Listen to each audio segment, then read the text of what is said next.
Baking in Charlie World. Today we're going to make the white devil cookies. These are a recipe that I've kind of changed and perfected over time, and it takes a flip of the normal chocolate chip cookie and uses white chocolate chips and a chocolate cookie dough. And the flavor is really great. If you love malt flavoring or like Ovaltine or Whoppers, you're going to love this cookie. So our ingredients are 1 1/4 cups of self-rising flour,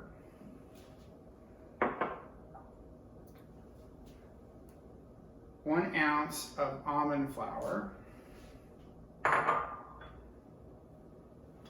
3 teaspoons of Ovaltine, 1 cup of Whoppers crushed, 1 cup of white chocolate chips. You'll need something to sift the flour. You'll need a bowl.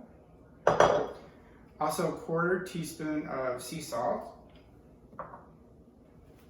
2 cups of dark chocolate finely chopped.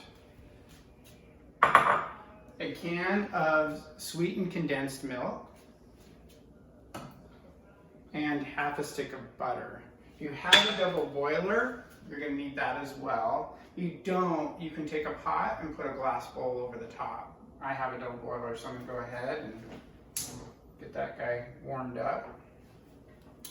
We'll go ahead and start by putting the butter in the double boiler. And we'll give that guy a good stir. Get some nice butter at the bottom. And the great thing about the double boiler is it doesn't let it get too hot, so it's a little harder to burn it. There's water underneath, and if you do a glass bowl, you can see through it, which is nice. If you don't have a glass bowl, you could use a regular ceramic bowl, as long as it can take the heat. Melt that a little bit, and I'm going to go ahead and take my dark chocolate and pour that in as well. Now you want to probably stir this pretty constantly. It'll melt pretty quick, and the butter will keep it from sticking. But you want to keep it on the heat until it's fully melted.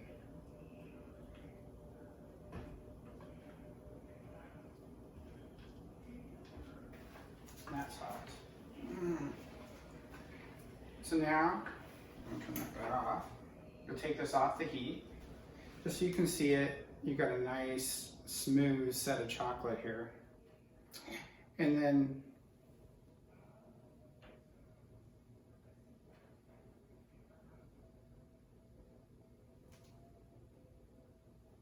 we'll go ahead and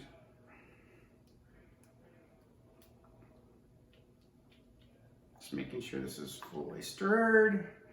And we'll go ahead, now that it's off the heat, I'll put in my almonds, my condensed milk,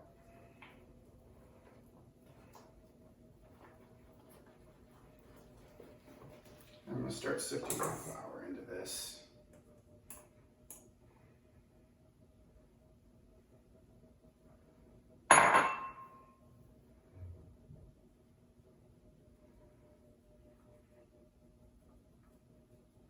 The sifting makes it really fine, so you don't get big clumps of flour and stuff. Go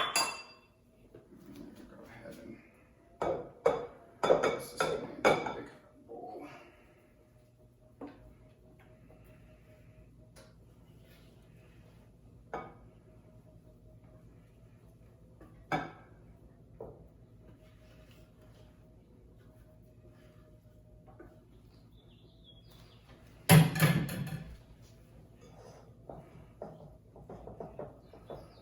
And again, you'll know it's all mixed together when it doesn't have any clumps of the flour in it anymore.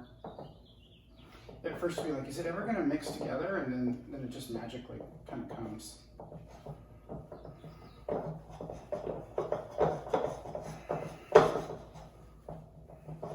This is where you get your arms workout for the day. Because this one's really thick.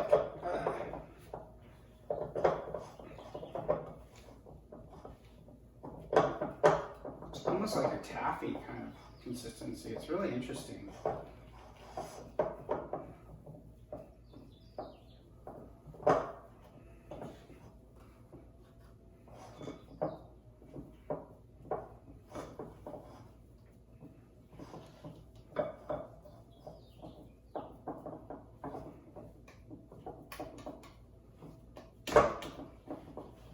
So because it's chocolate,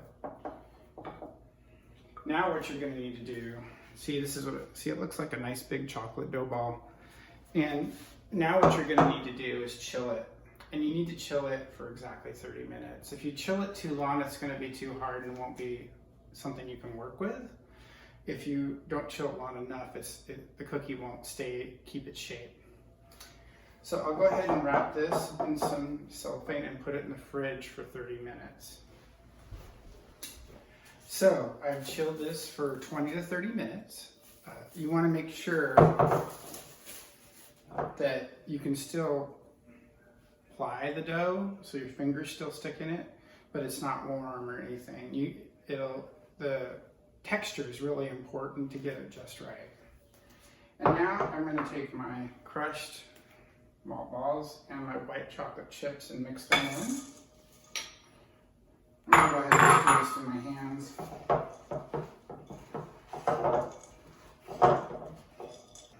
Got this big ball of dough. What I do is I just keep having it. So 12 on each side now.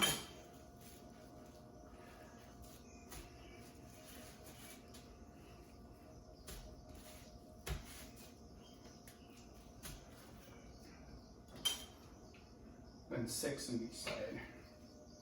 Make sure you get it even though, otherwise you'll have the wrong size cookie. So now I've got balls for 6.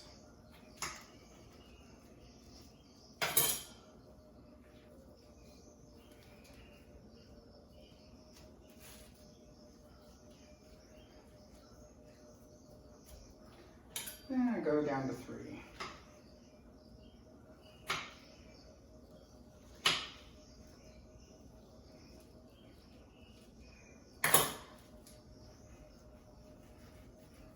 At this point, I kind of make it into like a long salami. Then I can just chop it up into 3 distinct balls. At 340 minutes, we're going to put them in for about 12 to 15 minutes. You want to make sure the edges are crisp when you bring them out, but the center is still soft.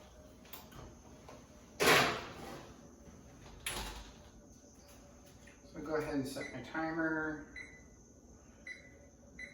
Set it for 12. So now I've got some dough because I had more dough than I could fit on one cookie sheet.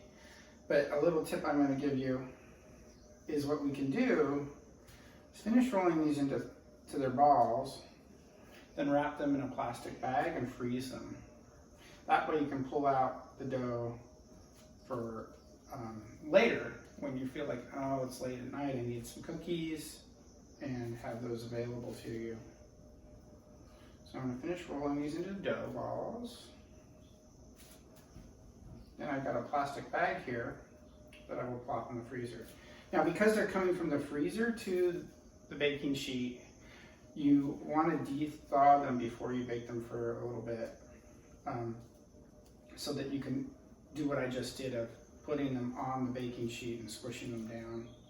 Yes. Again, if you froze them, you'll need a little longer time, probably like 17 minutes. And let me pull them out. And they're pretty doughy kind of cookie, so you'll see that they almost like a brownie kind of thing going on. And I'm gonna let them cool in the pan for a few minutes. Then I'll take them off here and put them on my cooling rack. And then once they've cooled completely, I can put them in some Tupperware. So the full recipe will be available in the description of the video. So you can take that and print it out or review it after this. Appreciate you taking the time to watch this today, and I will talk to you next time. Thanks from Baking Charlie World.